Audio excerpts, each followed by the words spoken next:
What's up, everybody? My name is Kason. Welcome back to the WDL Season 2, Week 4 for the Heindler video. It's crazy, we're already in Week 4. As you can see, I don't have my ugly face up on the screen right now, and you're not really going to see mine in this video. The next 5 weeks after this, you will see it plenty, so giving you guys a little break. No, but seriously, we have a bunch of guest casters this week. 5 different players from the league. We've got Turambar, Surf Taco, Sand Rooster, Ram9, and Spike, all recording and casting some games this week for you guys. So I've got them basically all meshed up into a couple of videos. Today will be Heindler. Tomorrow will be Rundall. Huge shout out to those 5 guys for shoutcasting some of these matches. I honestly think they did a really great job. So I kind of pieced these together and want to upload these for you guys. So I apologize for the videos being a couple of days late. I was on vacation. I was out in Arizona doing some hiking, hot air balloon riding, bunch of fun stuff with my wife and my in-laws, and it was just a really great time. So I was happy to take that time for myself and happy to get back to the WDL very soon. So without further ado, just taking a quick look after 3 weeks for the standings. We've got Dr. Dickhead and MacRain tied for first place. Turambar and Ram9 tied for 3rd. Maverick, Xathria, Spike, and JesusLBL all tied for 5th. Catrah in 9th and JEBAW in 10th. This is pretty much the only thing I'm going to go over with you guys here. For the rest of it, it's all going to be the players, and for the very end, I will go over the standings after week 4. But I really hope you guys enjoyed the video. If you do, hit the like and subscribe button down below. Leave a comment down below on which caster you think did the best job. Because we've got 4 different ones in this video, and then also Surf Talk will be casting tomorrow. So anyway, without further ado, let's go ahead and get into this video. Hey guys, it's Ram9. I'm the coach of the Rock Boys, and as I'm sure you're all aware right now, Kason's left us. He's on vacation. He's taken off. He's abandoned us. He's left us in the lurch. He's out and enjoying himself in the real world, whatever that looks like. No, I'm playing. But this week, obviously, is a little bit different. He's been busy, so it's allowed some of the members in the WDL to step in, try our hand at a bit of shoutcasting. This is certainly a first for myself, and I know some of the other guys have kindly helped with this week in getting production done, so hopefully you guys can have timely videos to enjoy. Just want to give a massive thank you to Kason for putting on this league. It's honestly, it's been really refreshing for myself in the game. Great community, great people. If I can give one bit of advice, I'm a day 1 player, and you know, I know interest in the game can kind of wane. It kind of comes with the territory with these mobile games. But if you can get yourself involved in some of these community events, the enjoyment you get out of it is far greater than the in-game stuff, which can be a bit, you know, a bit monotonous. But regardless, just wanted to say a big thank you to Kason, and I'm going to be previewing my match with Catrah today, and let's get into the preview. Okay guys, so let's take a look at the match breakdown. On the left here, we have myself, Ram9. I'm the coach of the Rock Boys, and I'm part of the guild How. JB, another content creator, is the guild leader of How, who kindly accepted me, so shout out to JB, make sure you check him out after this video, of course. And then on the right here, we have Catrah, who's coach of Sandrock, and he's part of the guild Lapis. Now with this week, obviously, I'm only here for 1 week, and it gives a bit of a chance for people to give some insight into not only this match preview, but also their kind of roster and a bit of thought going into the draft process. So I'll quickly just do that. Straight away from my squad, you can see Eliza and Elia, the Ice Rangers. They're my premium damage dealers. I think we all know what they do, basically. We've all seen them in Guild War and Arena and auto content, and even on the manual side as well. They're pretty prominent. So we know what we get with them. Then if we take a step down and you look at my other 80, 70 costers, I've got to be honest, I didn't really have a plan heading into the draft. A lot of people have kind of tier lists and team comps they want to gear towards and build, and they have lists of units. Right, if he gets drafted, I'm going to fall back on this plan B. I mean, I was just kind of freestyling it, and my main thing was using units that, 1, I'm a big fan of, and 2, I used, you know, in year 1 of the game, and they've been kind of power crept, but I still love them. So Miranda, Kilfi, big fans of. You know, I still think they're great units, and especially big shout out to Fravia. I'm a huge Fravia fan, all the way back from FFBE. When she launched, she was trash, I'll admit it, but anytime I can use her, I'm going to try and squeeze her in. And what better place than the WDL? And then finally I thought, right, let me just get some 30 cost enablers to round out my squad. That way I get a bit of flexibility when selecting my UI units, and hopefully it puts my opponents on the back foot because they don't quite know what angle I'm heading into. So, all right, with that being said, let's just have a quick overview of the rosters and get into the match preview proper. So on my side, you have Eliza, Elia, then you got Tunak, Fravia, Ketone, Miranda, and Kilfe, and then my enablers, Baello, Uni, and Several. On Sandrock's side, here we have straight away some premium damage dealers. Esther, Sorrow, Setia, they all pack a punch. And then backing them up, we've got Prompto Moraga, Winter Venera, Selma, Kinkuri, Gafgarion, and Sosha. So heading into this match, straight away, what stands out to me is that Sorrow Setia combo. Now, they hard counter my Ice Rangers. They both pack a punch, so I'm very wary of them. Then you have the Esther, so I'm thinking, if I do try and play water to counter his fire, you know, that Esther, she can be tough to take down, and she can pretty much 1v3 some water comps. So I thought, right, up until this point, I've actually used every member of my roster besides Tunak. I thought it would be pretty cool to, you know, let's throw him in. So spoiler, the first match, I thought, right, I'm going to build my comp around Tunak. I thought I need some sort of support for him, and obviously I'll probably go with one of my low cost enablers. In terms of Sandrock, I thought if I were him, I'd definitely go with one, if not both, Sorrow and Setia, just because it makes sense, and then try and bring one of his supports or low cost to supplement the fight, maybe draw some fire, let them fire units really pop off and go to town on my team. So that was my thinking heading into the match. Let's take a look at match one and see how it panned out.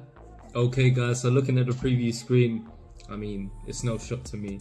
We've got Catrah showing the P1 Sorrow, and then we've also got that huge 4,200 attack stat. And then myself, you know, I'm obviously trying to hide what I've got in the back pocket. So we've got the Baello with a nice, you know, favourable 2,800 attack stat. I just want to apologise before we actually get into the match. It was my mistake. We've actually run this match on 2x speed, so it's actually quite hard to shoutcast.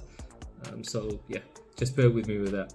Okay, so yep, no surprise to myself. We've got Sorrow, Setia with the Sosha, and then myself. I had manual left on, but it didn't affect the fight. I hit auto straight away. So Tunak hits his AoE buff, gets that area resist up on the squad. Key buff for him. Likewise, Sorrow, you know, fantastic buff, gets that evasion, gets that agility up for the whole crew. We've got Miranda, she pops courage, turn 1, starts to advance. Setia, one of her drawbacks can be AP management, but Catrah, fair play, gets those spells online, so AP is going to be absolutely no issue for her. Sosha gets a buff off and advances. I go with the key blade, try and get some key buffs off on the team from Baello. Tunak now gets his evasion buff online with the reaction block rate buff. Miranda here, she's hopefully going to cast a haste, at least I think. Sosha buffs and approaches, is indeed a haste on Tunak, which is great for me. So I think we're both setting up quite nicely, we're looking great, and I think now we should engage. Nope, Tunak goes for a second evasion buff as he advances. He's still out of range. What's Baello gonna do? Gets the guts online. Very important buff for myself actually, because he can get quite physically tanky. Miranda, what's she charging here? Is it another haste or is she in range? Sosha takes to the air with a jump. Okay, Miranda, job 25 water spell. Dodges by Sorrow, and Setia survives with a sliver of life. Here we go, Sorrow, big damage incoming, targeting the Baello. Okay, that's not too bad for me. 4,000 damage, Bello tanked that out quite nicely actually. Razor's Edge comes out from Tunak, takes out Xathria before she can actually impact the fight. Quite a you know, big jump from Social, 4,000 on Miranda, but here goes Tunak with that speed. Huge chain in LB, drops a single target resist and one-shots her. Tunak kind of popping off. Helm Splitter again targeting the Bello, drops him down to Guts. Miranda hits the Dispelling Thrust, that's a guaranteed hit with her MA2. Taunting Blade from Tunak obviously gets the miss. He's out here clowning. Tunak, what's he gonna do? Sneak attack from behind, which is actually a sure hit on the Sorrow. He hangs on with Guts. Strike of Ruin removes the courage from Miranda, but she tanks it quite well. Is she gonna finish the fight? Dispelling Thrust, and there we go. I managed to take the first game. I kind of gambled, you know, went with the 2 water units. I think it paid off. To be honest, I don't think Catrah made a bad call. I would have probably done the same thing if I were him. I was just really wary of getting my key buffs off, being the evasion buffs, you know, get 1 or 2 haste online. That's what I tried to do with the Quicken, and thankfully the engage went in my favor. Let's see how Catrah can turn it around in match 2. Okay, so as we're loading in now, I'm thinking with that Moraga probably being the tank, I'm expecting maybe Esther and a support, maybe Solskjaer again.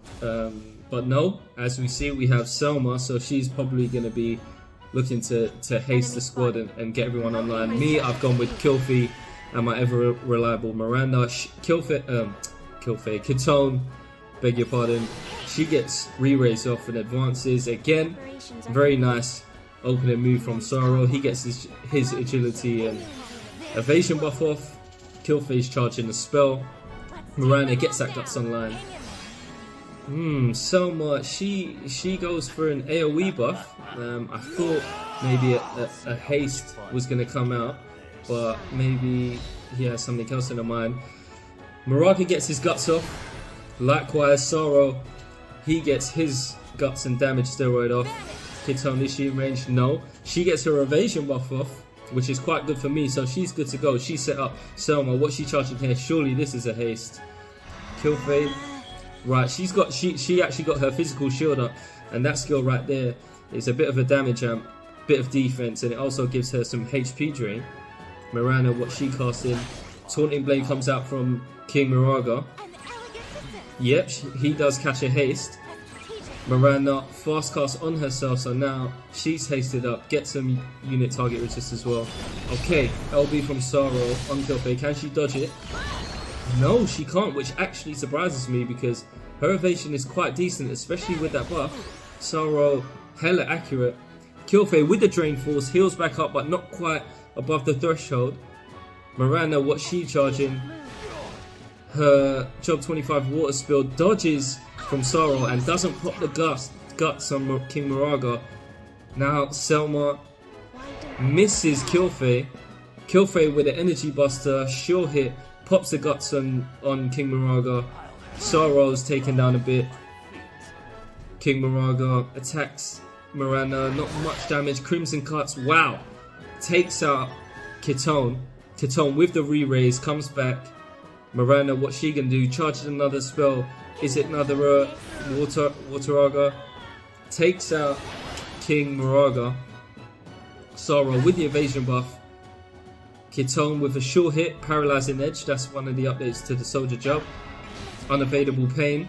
Pops the guts on Miranda. Killfade, what can she do? Energy buster again. Takes out Sorrow. So the big damage threat is taken out. It's looking quite good for me. Miranda, Dispelling Thrust. You know, decent damage on Selma. Kitone, what's she gonna do?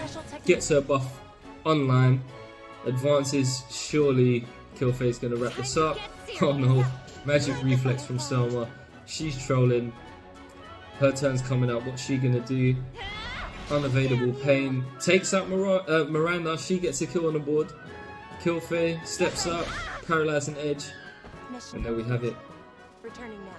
She wraps it up for me. I've got to be honest, I sort of this is the thing about with these draft matches. It's almost the match begins before the actual round begins, because a match can be won or lost in the draft. Fortunately, you know, for this week, I gambled with my water units in fight 1. It paid off. I anticipated the change from some Catrah bringing out some thunder units. I gambled again, brought out some of my earth units, and fortunately, you know, it went well for me this week with a 2-0. But big thank you to Catrah. Obviously, I'm in the UK. I don't know if you've realised, so scheduling times for matches and stuff can be quite difficult. I appreciate all the players that accommodate for me. It's been great, you know, being a guest shoutcaster here. I hope, you know, the video turns out okay, and I'll see you guys soon. Maybe one day. Let's see. Hey, Turambar here, and today I'll be casting 2 games for the Heindler division of the WoTV Draft League. A few of us players have volunteered this week to help Kazon cast some of these games as he's out in vacation having a great time. So without further ado, let's get started. Alright, and for our first game, I have my team here, the Ferrets, sitting at 6 points, against the Materia Hunters, coached by MacRain, seated at 9 points. He has yet to lose. My team with Jaden, Halloween Lucia, Lightning Orlando, Earth, Engelbert, Sakura, Ushra, Slime, and Titus, while Materia Hunters has Flagbearer Glassy, Cloud, Summer LCRL, Sweetheart Ildira, Regular Ildira, LEMURE, Kane, MacLeod, Dario, and Naya. Coming into this match, the first thing that I noticed on MacRain's comp is really that Naya. With the ability to reflect most magic-based skills, Naya is a real game changer, and it really kind of dictates what you can and you can't do against his team. One of the things that I can do against most other teams is to play Jaden and Sakura, but against MacRain's team, that seemed really risky, because just with Naya can basically turn the tides of the fight. Given that a reflect on top of canceling the damage on the unit that's being targeted, it returns that damage to the unit that's casting that spell. So it's in a way worse than Celes, given that I not only, you know, lose that turn in terms of damage, but I also lose my unit. So given that, and the fact that most of his other units are physical threats, with Glassy, Cloud, Sweetheart, Ildira, Kane, MacLeod, I really was looking into Titus as my tank. Given that he has high pierce resistance, a shield, he could have Immortal Spirit, although the buff sequence for him is kind of awkward in that regard. I was looking at Titus, and when I'm looking at him, I'm immediately looking at Halloween Lucia. Halloween Lucia, even though it's a magical unit, it doesn't suffer the same as Jaden and Sakura does in terms of the reflect weakness, just because a lot of her single target skills are non-reflectable, like the Toad spell, her limit break, that it's the same for everybody, but also Drain on her Black Mage sub are non-reflectable skills. So even though I risk not having enough skills, and certainly not any AoE skills to bring against Naya, I think that Halloween Lucia does bring something, especially given the physical nature of MacRain's DPS, or his best DPS anyway. Now, the other consideration I had to bring Halloween Lucia, spoiler alert, right, was Sweetheart Ildira. Sweetheart Ildira as an evasion threat, it's really scary to my lightning options. Lightning is definitely not the best or most accurate element around, especially not with lightning and Orlando. And Sweetheart Ildira can get really evasive, especially against slash and missile, as she has some special increased evasion rates against those 2 damage types. So given the fact that Sweetheart Ildira was an option, and MacRain has already run it a few times, I looked at Lucia's way and ended up deciding on bringing Lucia, Orlando, and Titus. Now, one important thing is I did not want my Orlando to whiff on Sweetheart Eldara too much. So I did load it up on him as much accuracy as I could without hampering his damage too much, or so I thought. And I think that might play an important role in the battle. So, you know, just complete honesty, I expected MacRain to bring Glassy, Sweetheart Eldara, and Naya. We'll see if that is what ends up happening or if I'm dead wrong. All right, so I'm hovering the Titus, MacRain's hovering the Cloud, and we'll see what happens. I do see a lot of physical attack coming in for MacRain, and he is going with Cloud, Dario, and Kane, a comp that I did not expect, so we'll see. Spell of Fortification, Area of Resistance up, Physical Shield coming from Lucia. Orlando's gonna go next with Crest of the Black Lion, that AP restore, Area Attack Resist up, he's gonna move up. Cloud, Team Blade on turn 1, Cloud, that really surprises me.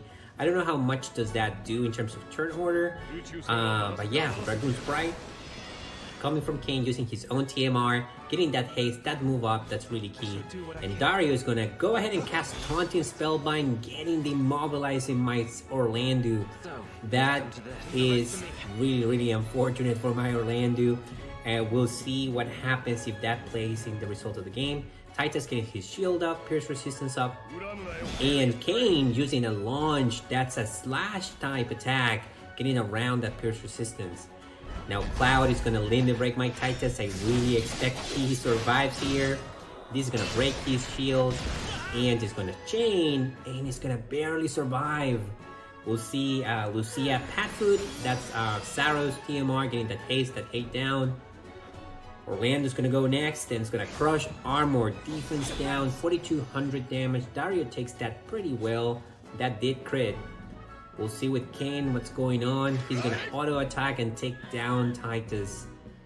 Now it's gonna go Lucia's way. She's gonna go and limit break Dario. We'll see how much Arcane Assimilation will do. I hope it's crits. We'll see. 3580 no crit. 1963 no crit. That's unfortunate. Dario survived with 950 HP. And he's gonna Aeroga Blade, taking out the haste and taking out all those buffs. That's really rough. Punisher mode, critical hit rate up, AoE resistance up for Cloud.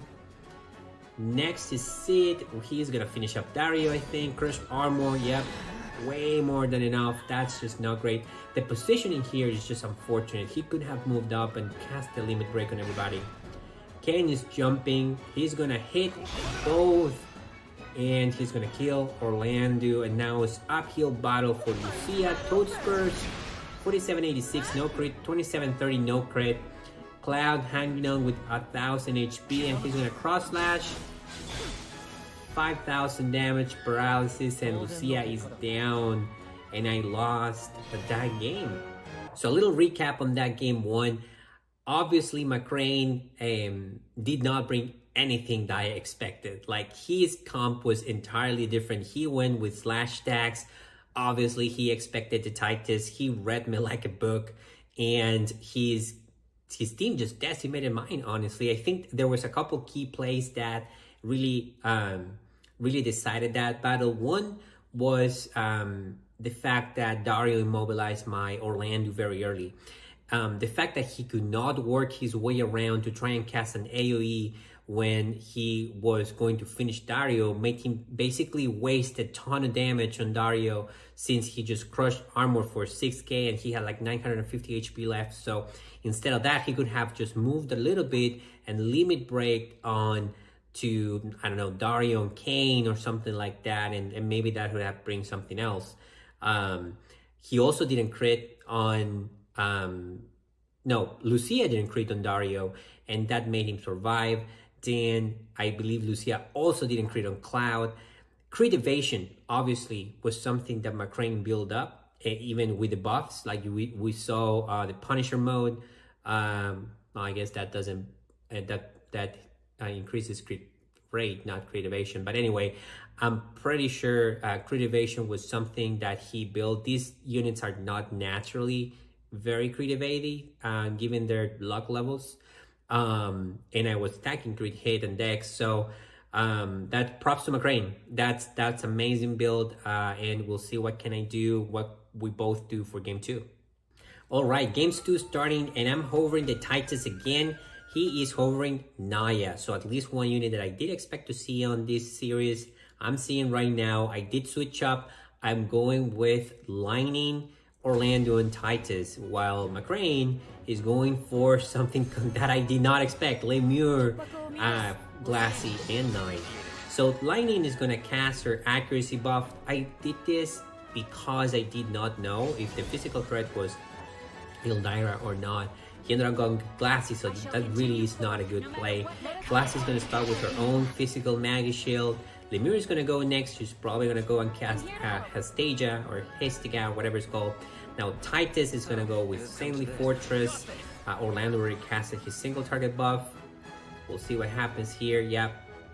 Hestiga takes everybody. That's huge. We're going to have Naya casting her region buff, and that's the critical evasion and heal power up. Glassy with the re-raise. She's gonna be a tough cookie. Lightning ready to pursue. That's her main buff. I really needed her to get that off. I'm glad she did. Orlando is gonna go and cast Bolt Barrage. That's his own TMR, giving him a physical and magical shield. And LEMURE is gonna go with Black Rose Talon as TMR. Physical magical shield as well. Naya, what are you gonna do, girl? She's casting something. We'll see. Glassy's gonna go up, probably triple cross. Yep, triple cross everybody. Not a ton of damage, but obviously she's ahead. She's taking resistant break from my guy Titus there, removing the re-raise. That's a tech that I actually did wanted to see coming through, and it did. Lightning Pursuit just does not do a lot of damage. Glassy received a protect from Naya. That's huge as well. We'll see LEMURE what she does here. She already regen for 1,000. Orlando, he's gonna go next. He's gonna cast his Limit Break. Sadly, he goes for the backline here. He's looking at that Naya. He's thinking, I can do a lot of damage there. He goes for it. He one-shots the Naya. He does not kill LEMURE though, because she still has that physical shield. And she loads all disarmament my Titus for 5,000. Now Glassy, what are you gonna do? Glassy is gonna triple cross. She's still doing not a lot of damage to Titus, but she takes out my Lightning, and now I'm left with 1 DPS. LEMURE is obviously on that attack spree over here, and she's gonna Shadow Flare both my units. She kills Titus and groups Orlando. Orlando's gonna go next. He's tasted. We'll see what he does. He goes for Halloween Bolt Stream AoE. He kills LEMURE. He leaves Glassy pretty low. She's out of shields. Glassy Shining Conviction. And Shining Conviction that win resistance down. Take down Orlando. And MacRain takes me down and wins the series with a pretty convincing 2-0. So small recap there on our second fight. Again, MacRain surprising me with his comp. He did go with Naya. He also went with the Glassy. I never saw LEMURE coming through. That was a really unexpected technique by MacRain. I also did not see a LEMURE coming in as a mage DPS, which is something that I really, at the very beginning, I discarded as a possibility, given that both his mage DPS were water units. And with my lightning units, I thought, well, he's not going to have any mage DPSs. Well, wrong. He had LEMURE, and he ended up basically killing my Titus, clearing up the way for Glassy to focus on my Orlando. So, I could have done things differently. I could obviously have played, Jade and Sakura in the first game because he didn't bring Naya, but obviously that's just the mental game, right? That mental back and forth. So, how many levels deep do you go in terms of, my counter versus your counter? And yeah, MacRain got the best of me. Congratulations to him. He's a great dude. We chatted during our matches. We've fought, a few times, I think, on Friday Night Fights as well. So I'm glad he's doing well. He has a great flexible team, which is what I wanted to do this season. And yeah, for me, it's gonna be an uphill battle to get to that top 4. I'm still very much in the competition, I think, and next week is gonna be tough against the other undefeated player, Dr. Dickhead, and his insane dark comp. So yeah, that's gonna be next week. But for now, we're gonna jump into the second game that I'm gonna be casting for Maverick and Xathria. So let's jump right to that. All right, and we have our second game here, Spaghetti Western, coached by Maverick from the guild Vandals against the Ghostbloods, coached by Xathria from the guild Lapis. And here we have two teams that are sitting at 4 points each with 1 win, 1 mitigated loss, and 1 loss. And Maverick, it's really loaded with magical DPS. Velis, Kahal, Little Lila, Gargas, Salir, they're all very strong magical units. While he has a variety of tanks with King, Munt, Agriets, and even Winter Ravi, which can hold some hate up cards and equipment. And she's a very strong, like, physical tank. On the Ghostblood side, Xathria has pretty interesting options and some options that I haven't seen yet. So Sylvie, Shadowlings, and Valet haven't been played thus far. Sylvie was Xathria's first round pick and hasn't seen play yet. I know from experience that actually fielding a 100 cost support unit on this format is really tough because you only have 220 cost to play with. And honestly, the same happened with Maverick. Maverick has Velis. He also picked him up on the very first round, and he still hasn't played him. So what are we going to see from Xathria? I think he has a couple angles. He has an evasion angle. He has a snow tank angle. He can go with Whispered with a lot of magic resistance, given most, if not all, of the threats coming in from Spaghetti Western are going to be magical units. But I mean, I thought I had his number and he beat me pretty thoroughly a couple weeks ago. So from Spaghetti Western, I think he has, he can pick whatever. He just needs to be careful with the evasion from Ghostbloods, because Stern, Shadowlings, Last Will, 3 very evasive units, some of the most evasive units in the game on Stern and Shadowlings. And if you do not have the sure hits, it can be very dangerous. Luckily for Spaghetti Westerns, Kahog's broken, and he does not only have infinite lives, he also have a massive AoE sure hit skill on Energy Buster. Gargas has the same skill, Energy Buster, but just not that OP. And Salir, our girl, 60 Coast, she has not, I don't think she has a sure hit skill, but she does have an increased accuracy buff that lasts for the first 3 or 4 turns of every fight. So, she will still be able to hit, and it's a pretty high accuracy buff. So let's jump right in. All right, and for the first fight here, we have Ruinstern on Xathria's side versus Winter Ravis on Maverick's side. So we'll see what's happening here in our first fight. And Xathria has Ruinstern, Last Will, Shadowlings, that's the evade angle. While Mavericks has our, 2 magic DPS plus Winter Ravi. Salir starts with Black Rose Helen's TMR. Skaha is gonna go for that re-raise. He's really just a zombie mage at this point. Illusion is gonna come out for Shadowlings, and you're gonna, excuse me, my dog is getting angry at somebody outside. Bales is gonna pop for my friend Stern. Maverick and Rav is gonna go for the AoE buff, reaction block, rate, physical shield, pierce, resistance up. Mirage is gonna come for Last Will. He's gonna be able to take out this one hit if he's not evading. Salir is gonna go up, and I think she's in range of Stern. I'm sure she's gonna hit him because of that accuracy buff. Like, that's kind of an insane buff. Patfoot is gonna come through for Shadowlings, dropping down the hate and adding haste. Thundaga is gonna actually hit both, so Stern's shield is broken. Hazard Render, which is gonna do a lot of damage to both Lightning Mages over there. Laswell is gonna jump. It's gonna probably hit Salir from here. Keyblade's gonna come out for Winter Ravi. Skahal has been casting something that's Wing Staff to move up, jump up. The jump is gonna take out Salir. That was not a lot of damage though. It's probably that pierce resistance coming through. Skahal moves up. Energy Buster.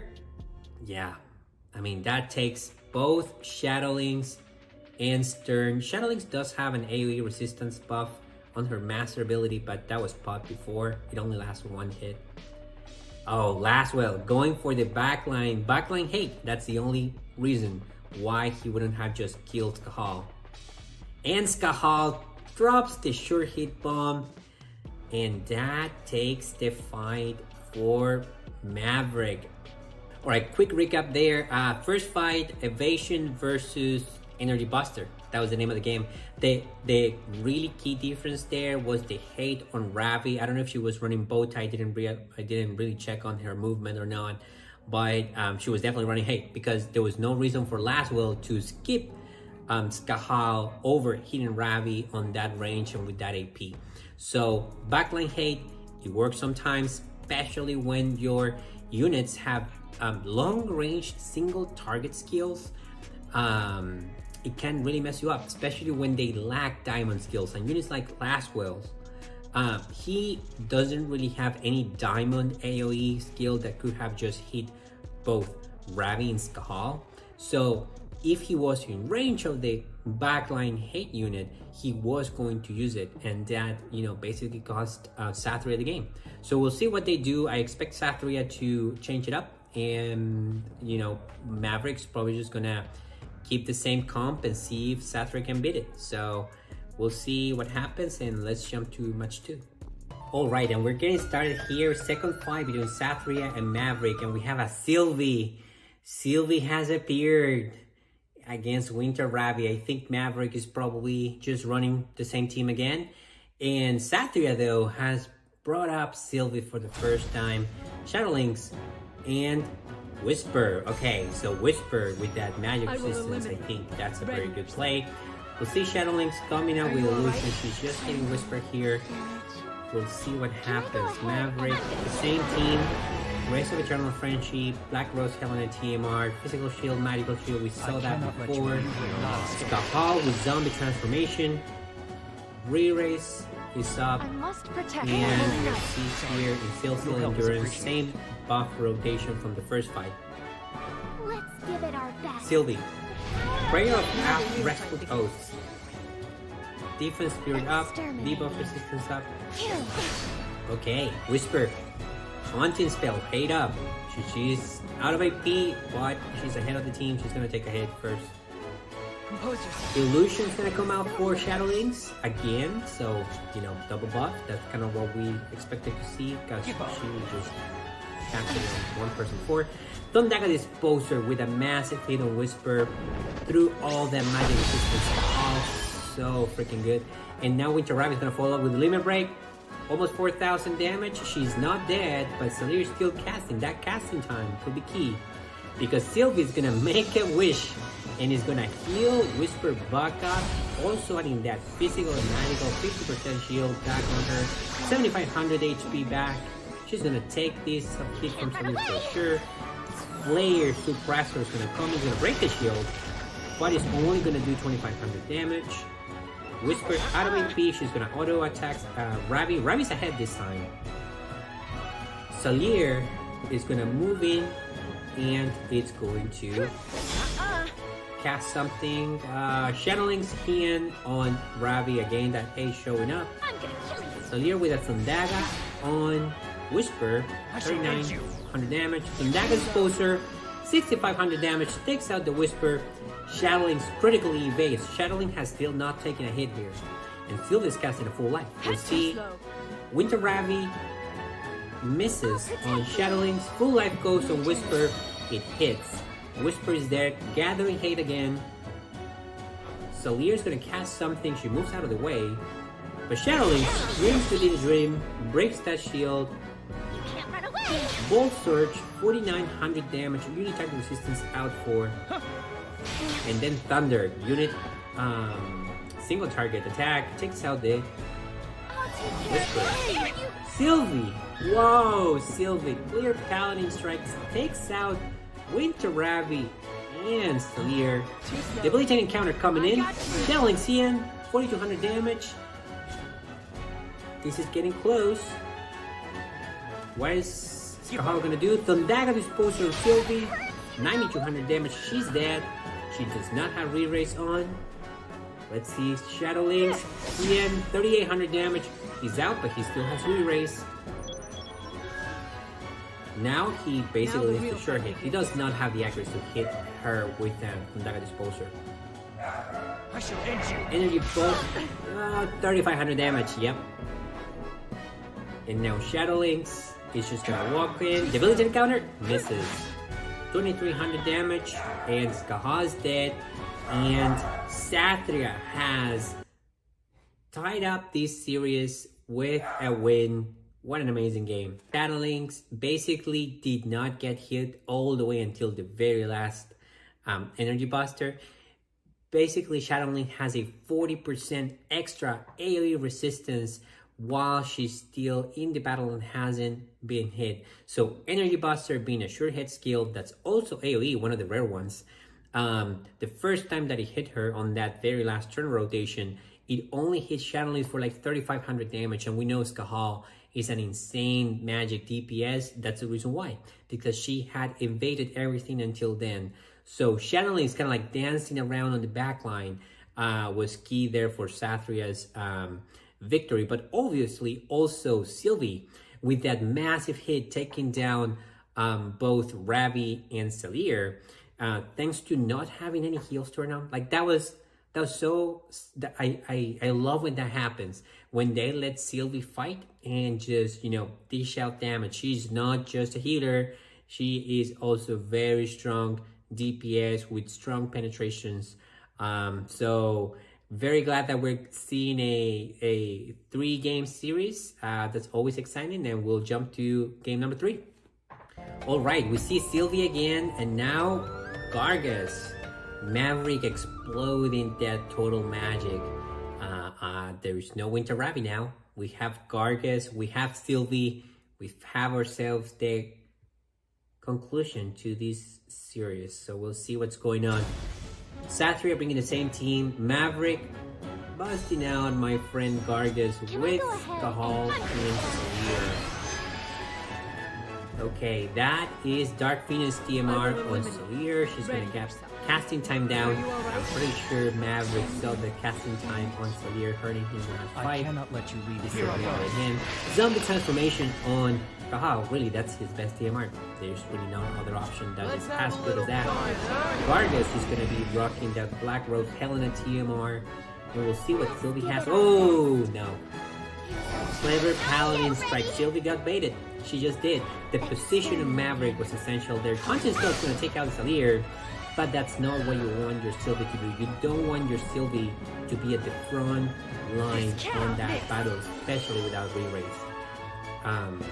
Bells is gonna pop for Shadowlings, and Wind Slash is gonna come from Gargant. 8500 damage on Sylvie, and Sylvie's out.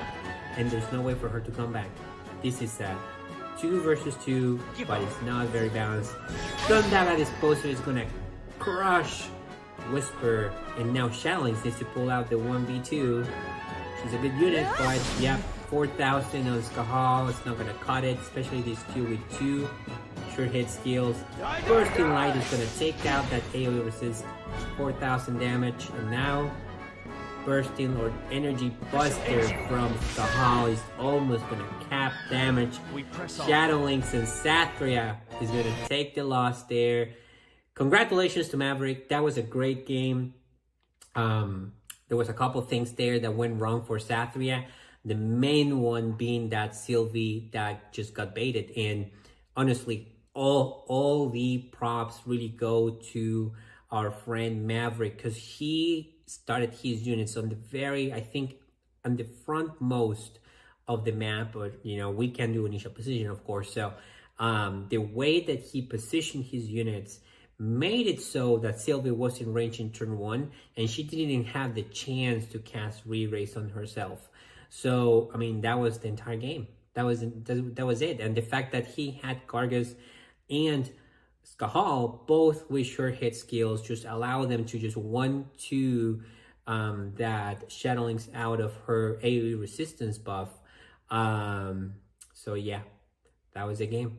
Maverick jumps to 7 points. I think Xathria got 1 point because he won 1 win, so he jumps to 5.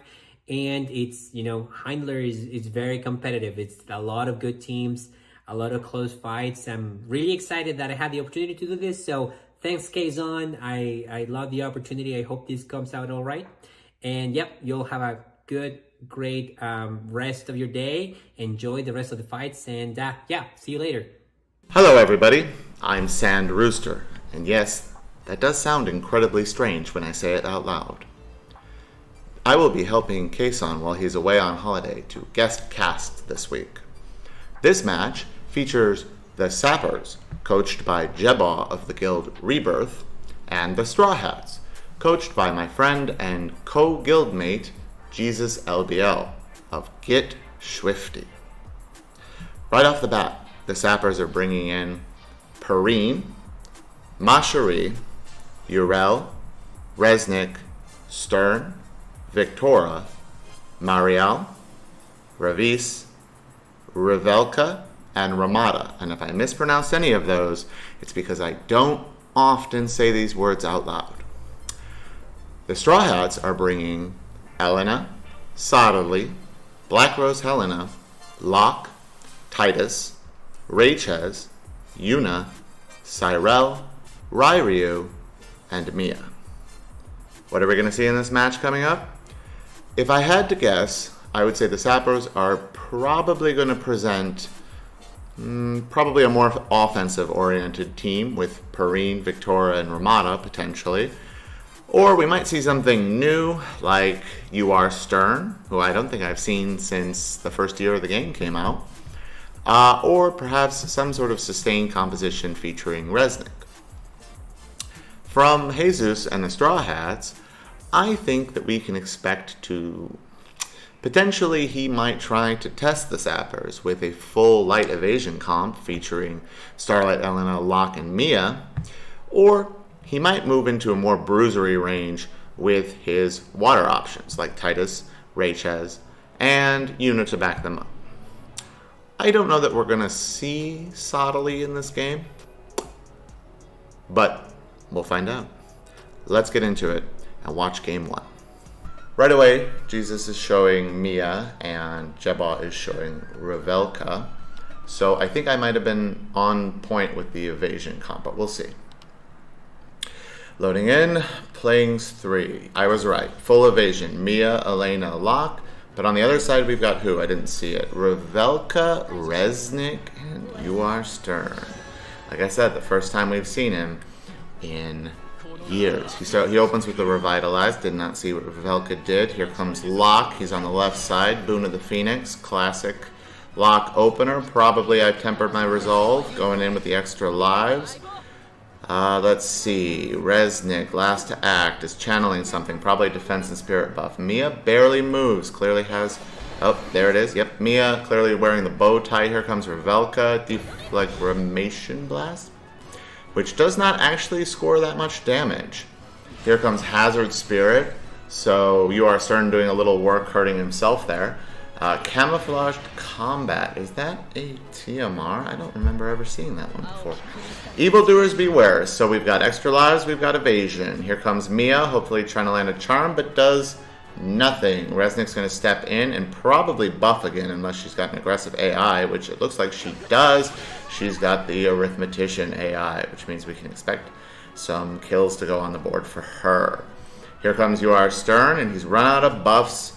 Not a terribly mobile unit. AP Hunt comes out, and thanks to Elemental Advantage, UR Stern goes down before we get to see him do anything. Here comes Elena using her TMR buff. She's got a shield. She's got an extra life. She's got extra evasion and agility. And what's she gonna do with all that? Resnick out to deal damage with a height 3 disable. I don't know that I have ever seen Resnick do that, but immediately gets cleared when the re-raise is triggered. Here comes Elena with a Lux Overflow, yet another one shot by Jesus' team. And I think the agility is going to catch up with them here as Light Evade takes over in classic fashion and one-shots every member of JEBAW's team. Exciting stuff. Let's see how they change it up in Game 2. Alright, looks like Jesus is running back the team that won, demanding that JEBAW answer him, and we are seeing Perrine coming out in Match 2. Perrine showed a lot of damage in the other division, but has yet to do very much in this one. So let's see what she can get done against Light Evasion. No position changes. Completely the same roster. Looked like the same attack and magic. Well, let's get into it. Extra life, number 1. Probably extra life, number 2. We did see Perrine drop her Greater Domain of Water, which is a fantastic buff. Here comes Victoria, looking for a Revitalize to make sure she can drop all of her devastating moves, including her LB. Mia, how has she changed? Yeah, I think she used that in Match 1, because there was a shield, wasn't there? Not sure. She doesn't do a lot, does she? War Maiden's Vitality. Now, that is an interesting one. That is a very underused TMR. Grants a little bit of AP and some slash resistance. Gosh, this game is going fast.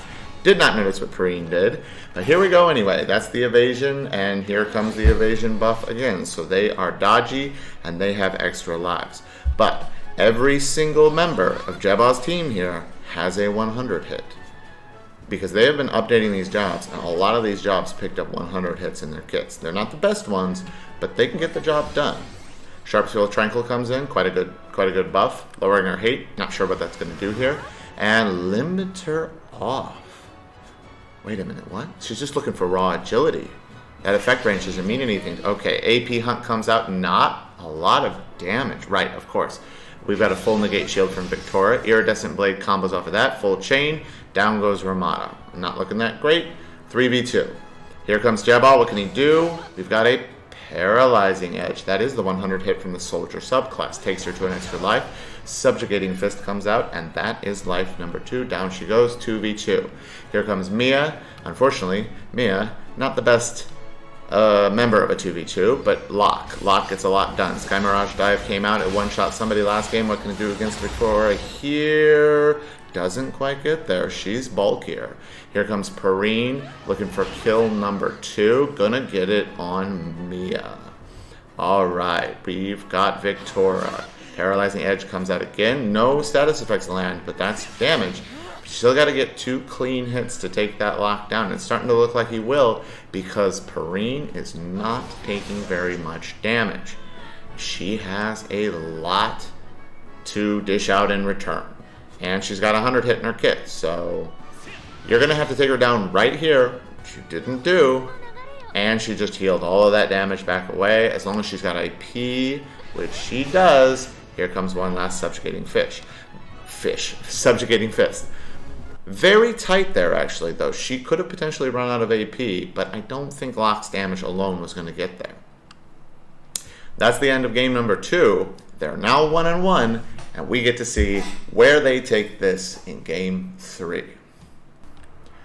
Jesus has mixed up things just a little bit. That attack and magic value has changed, but he's still showing Mia, and it looks like JEBAW is running back the comp that just worked last time. Let's see what's different. Nothing. But position. Okay.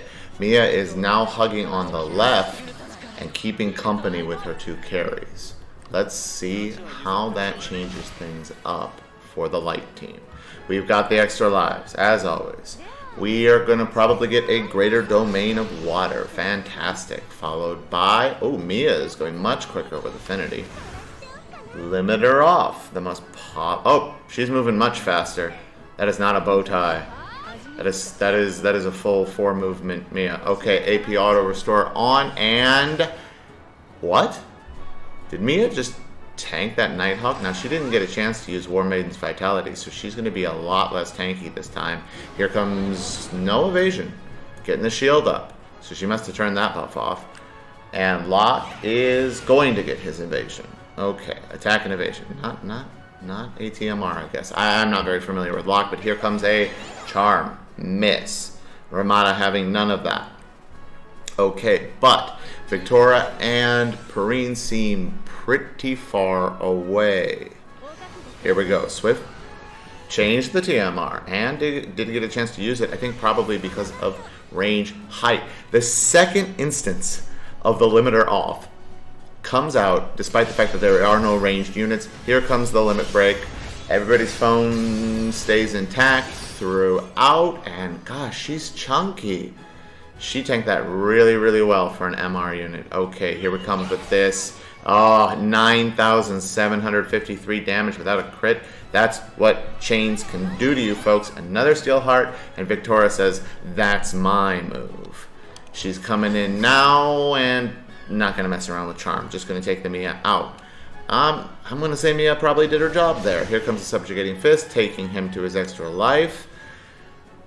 1 down, 3 to go. Alright, here we go. But they're bunched up, but it didn't seem to matter. Crystal does shine bright and takes Victoria to half. I guess only one of those hit her because of her initial shield. The counter comes up, but it doesn't matter. It is evaded, and down goes Victoria. It is a 1v2. The light killers are looking a lot healthier this time, but he goes down. It's a 1v1. Here we go. Elena versus Perrine. A matchup as... Wait, what was that? So she used Unavailable Pain or Earthrending Pain there because probably Perrine's AoE and slash resistance is way too high. These counters keep coming out, but they're not doing anything except raising Perrine's CT. Another Earthrending Pain comes out, and she is getting low. She buffs. She buffs. She can't hit her. Did she run out of Subjugating Fists? I'm not entirely sure. But she had to sit still and buff. She didn't have the 100s to get there. Too many of them went down too quick. If you want to go back and look at it again, I think maybe she ran out. Well, congratulations to Jesus and well-fought JEBAW. That was quite an exciting 3-game match. Around in the WDL, we want 3-game matches every time, and that was a spectacle to watch and a joy to be allowed to cast for you. I hope you enjoyed the matches, and I'll see you in the next one. Hello people, Spike here from Guild Thunder Gods. I'm back here to cast another match for you guys today. Thank you Kason again for letting me cast these. It's been a blast. Thank you for the tournament. It's great. Today it's one of my scariest matchups ever. I'm playing with my team, the Bebop crew, against the Foolish Mortals from Dr. Dickhead and his guild Lapis, right? And Dickhead's team is probably one of the strongest in the league. I think he hasn't lost any matches yet. He has a very good strategy of stockpiling 100 cost with Zazan, the low cost 20 cost Zazan that he can fit with any of the 2 other very strong options that he has. It's a similar strategy to my other casting this week, which was Sandrock. He also has 4 great 100 cost in Zazan. That strategy has been working for him very well as well. And Dickhead's probably even he has even a more powerful team because he has that combo with Little Lila and Fina, which is extremely scary. It's a team that you see in guild matches, like guild battles, every day pretty much.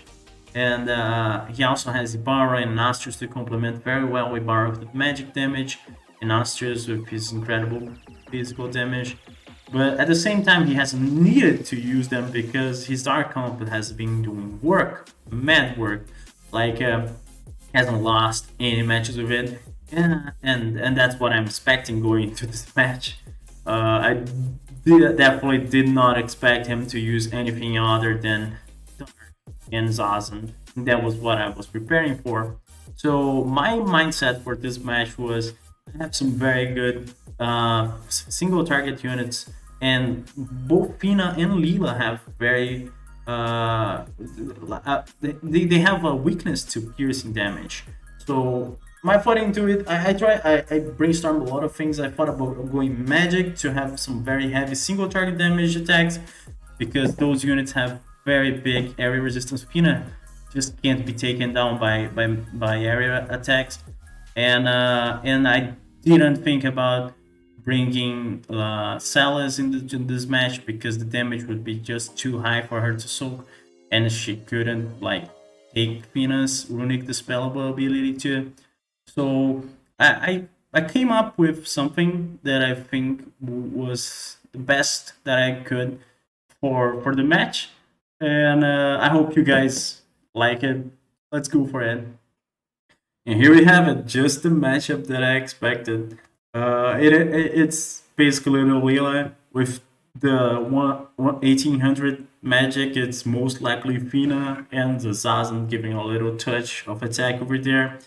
My strategy going into it, I brought Resnick. Resnick is an amazing unit to deal with courage and re-raise, but mine is still sadly 115. I'm missing 20 something shards, so it's probably gonna be done in two weeks. But she's still doing work for me, and I hope that she does work here as well. Let's see it.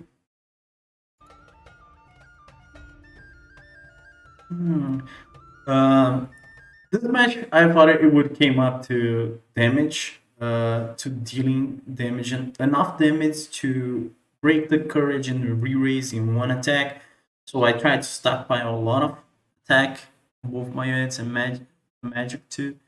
So here we are. I brought the Oberon, I brought the Resnick, and there's the team that I expected. This team is so fast. Both units are starting together. The buffs from Little Leela slash attack resistance pierce, she can do a lot of damage with it. And there goes Fina using her re-raise. Oberon area resistance to soak some of those attacks from Leela. The Rabbit Rondo bringing some spirit. I brought some very heavy spirit into my units so that they could actually maybe take one hit from Fina as well. Light and Dark resistance, pretty key for my setup as well. Mish going forward a little bit. I expected him to at least be able to do a good turn and frog someone, but there comes the Kingblade. The Kingblade in that position was very scary for me. I was very worried because I was not sure how this would go. They're already faster than me. And Leela goes for her courage, and now she has courage and damage in the heal. And Fina also gets her casting time up, so she can cast spells very fast. Oberon going for his barrier over there. The barrier will help him take the damage. And Resnick goes for another Rabbit Rondo. I expected that, but I didn't expect them to be so ahead. And here comes Zazen. Thankfully, he does not one-shot my Mish. But I don't think Mish can do much at that position. Purple Aegis giving him a barrier. Oberon has a barrier now to take damage. Fina is probably gonna take out Mish. Hopefully she doesn't take out Oberon. Mish goes for a normal attack since he's in range. It's very hard to make Mish not use a damaging move when he's in range.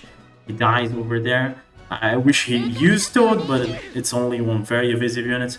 My team takes that very, very well. Resnick took it to a half of her health. And Oberon is now going for the Dragon attack, which I hope is on the back row. Resnick takes down the Zazen, which is solid. Sadly, not really dispelling Fina. And she now is gonna take a Sorcery Strike to the face, and she's dead because she has no courage, sadly. And here comes the bad thing, it's Oberon went for Zazen over there. Maybe Zazen had some hate, but he goes again, and that's good for me, because now I'm pretty sure he's gonna one-shot one of those. The problem, both of them have re-raising courage, which is just too much for me to take. And there it is. She is back to health, but now I'm at a very bad position. Both of them are gonna chain off each other. There goes my barrier. She's dispelling and also taking care of my barrier. My Oberon is very, very, very bulky. He can take all of that, but he cannot take a hit from Little Leela after 4 chain. And that's pretty much what happens. And I lose the first match. Coming after that, after this match, I was like, okay, my team has the tools to deal with it, but I was very scared of their agility. This team is so fast, right? Like I talked to Dickhead after the match, and they were around 120, 116 agility. My team was also considerably fast at 105s, but it was scary for me. So going to the second match, I tried to reposition a little, and also decided to go for more agility overall. So that's what came up to me. Dick had said that he also didn't bring any accuracy tools after the match, but at the same time, I could not bring myself to just go evasion, and my Razak in that setup was not evading at all. She was just set for damage and taking a few hits. Let's see how the next match goes. Alright, match 2 is here, and we bring in the exact same teams. I expected Dickhead not to change at all since his teams does so much work. In my case, I changed a little position and changed a few PMRs and some things like that. Let's see if it actually works.